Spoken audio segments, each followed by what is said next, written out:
Now we are going to learn about what is the stereotype about Muslims and what is the reason for that. What is the common stereotype about Muslims and what is the reason for that. There is a common stereotype about Muslims is that they are not interested to educating girls and therefore they don't send girls to school.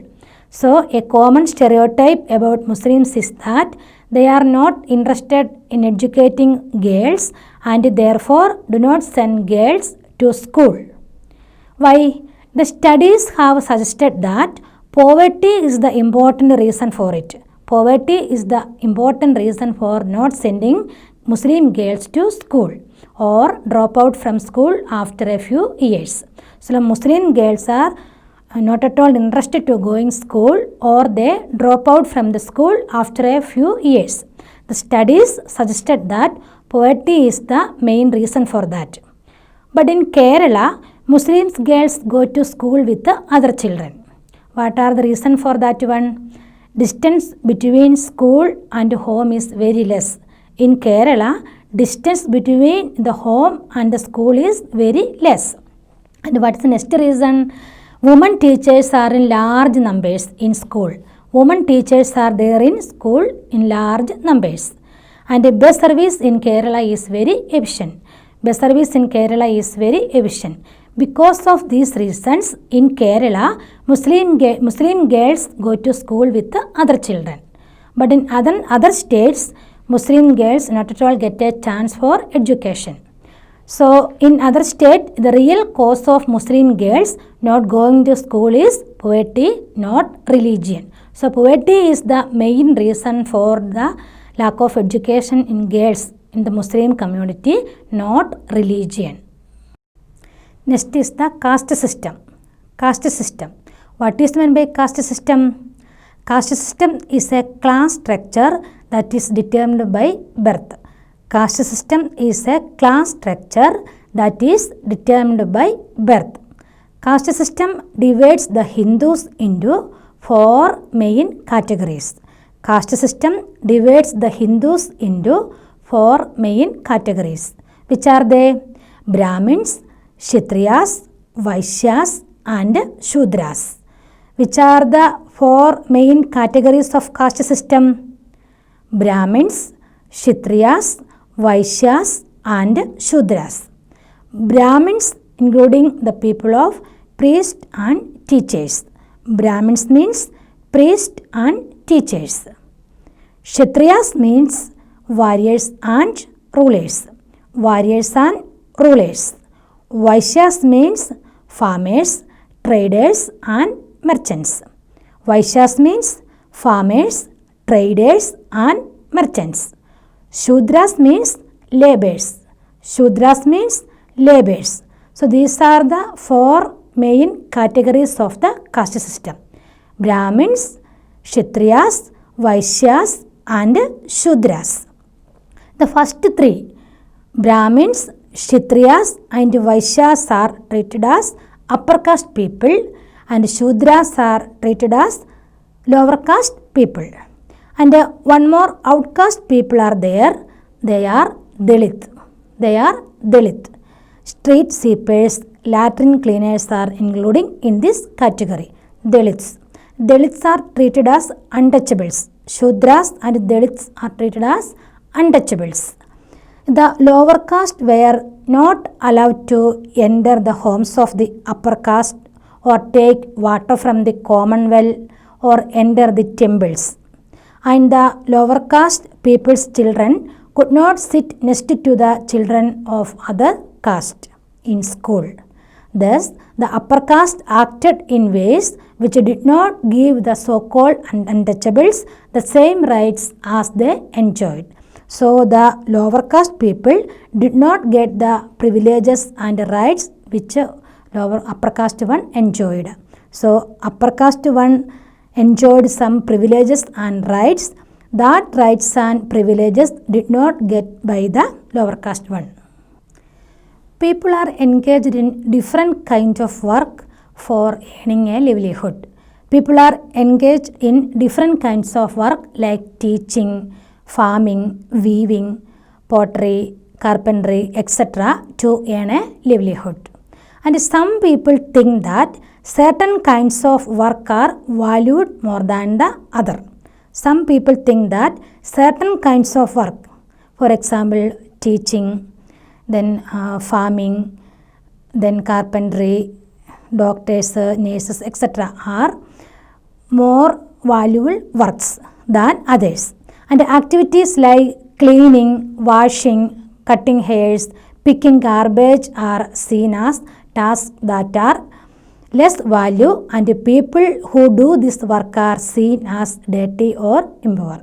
So some people think that some kinds of work are more valuable than others. This belief is an important aspect of the caste system. So this belief, which belief? Some kinds of works are more valuable than the others. This belief is an important aspect of the caste system. Dr. B.R. Ambedkar, one of the greatest leaders of India, at the same time the father of the Indian Constitution, shares his first experience of caste-based discrimination, which took place in 1901 when he was just 9 years old. In the textbook, page number 19 and 20, there was given the incident.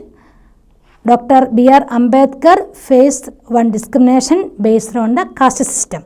All of you read that incident, and this shows that caste-based discrimination prevailed in India. And Dr. B.R. Ambedkar fought for the rights of the Dalit community. He fought for the rights of the Dalit community, and he was born into the Mahar caste, which was considered untouchable. So he was born in the Mahar caste, which was considered untouchable. And he believed that Dalit must fight the rights of the Dalit, and he believed that Dalit must fight the caste system and work towards a society based on respect, not just for a few but for all persons. Caste-based discrimination is not only limited to preventing Dalit from undertaking certain economic activities, but is also denies them the respect and dignity given to others.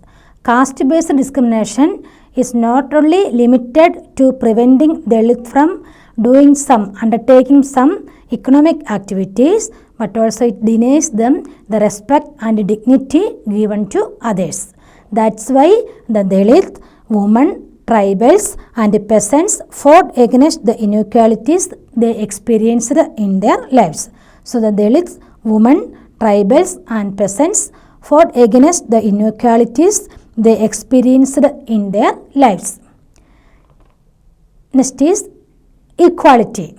Equality. So India became a nation in which year? In which year India got independence? 1947. 1947. So India became a nation in 1947. Some safeguards have been provided in the Constitution of India. Some safeguards have been provided in the Constitution of India. What is meant by a constitution? Constitution means a document that laid out the rules by which the nation would function. So constitution means a document that laid out the rules by which the nation would function, or constitution is a document of the basic principles and laws of a nation. Constitution is a document of the basic principles and laws of a nation. So in the Indian Constitution, some safeguards have been provided. Which are they? First one, everyone has equal rights and opportunities. Everyone has equal rights and opportunities. Everyone has equal rights and opportunities. Next one, untouchability is seen as a crime. Untouchability is seen as a crime. It has been legally abolished. It has been legally abolished. And next one, people are free to choose any kind of work. People are free to choose any kind of work. Next one, government jobs are open to all people. Government jobs are open to all people. Next one, specific steps to realize this right to equality for poor and other marginal communities, especially for scheduled tribes and scheduled caste. Specific steps, specific steps to realize this right to equality for poor and other marginal communities like scheduled caste and scheduled tribe. Then respect to diversity ensures equality. Respect to diversity and ensures equality. So which are the safeguards have been provided in the Constitution of India? Which are the safeguards have been provided in the Constitution of India? First one, everyone has equal rights and opportunities. Everyone has equal rights and opportunities. Untouchability is seen as a crime. Untouchability is seen as a crime. It has been legally abolished. It has been legally abolished. People are free to choose any kind of work. People are free to choose any kind of work. Government jobs are open to all people. Government jobs are open to all people without considering their caste, creed and color, etc. Then specific steps to realize this right to equality for poor and marginal communities. Then next one, respect to diversity ensures equality. How we respect diversity and ensure equality? Freedom to follow any religion. Freedom to follow any religion. Freedom to speak their own language. Freedom to speak their own language. Freedom to celebrate their festivals. Freedom to celebrate their festivals. Freedom to express oneself. Freedom to express oneself. These ways give respect to diversity and ensure equality. Which are the ways give respect to diversity and ensure equality? Ensures equality. Freedom to follow any religion. Freedom to speak their own language. Freedom to celebrate their festivals. Freedom to express oneself. So the government must treat all religions equally. The government must treat all religions equally. Therefore, India became a secular country. India became a secular country. Secular means all religions are equal. All religions are equal.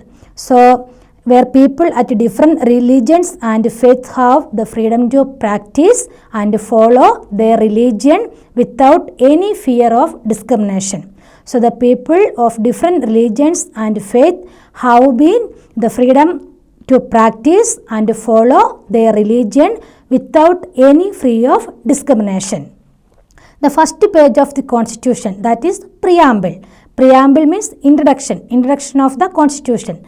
So the first page of the Constitution that clearly states that all Indians are entitled to equality of status and opportunity. All Indians are entitled to equality of status and opportunity. So it ensures equality to all Indians. I hope that the chapter is clear. Read it several times and study the notes. Thank you.